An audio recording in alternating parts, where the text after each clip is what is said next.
Hakuna eneo baya la kumpata mtu kama dini. Unapomkamata mtu kwenye dini na ukamlisha ubaya wa mtu kwenye dini, unajenga chuki ya ndani ya moyo kuliko wanasiasa. Wanasiasa wakimharibu mtu, wanamharibu mtu kichwani. Kichwa hakiweki. Akija mwingine na zuri, ile baya litaondoka, zuri litaingia. Lakini ndani ya moyo likiingia, limeingia.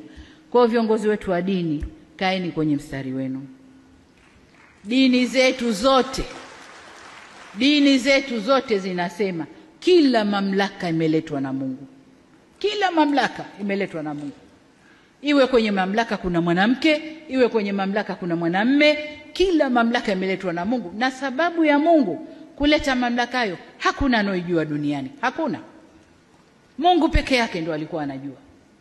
Kwa nini Samia leo yuko hapa? Kwa hiyo niwaombe sana viongozi wa dini, tuvae majoho.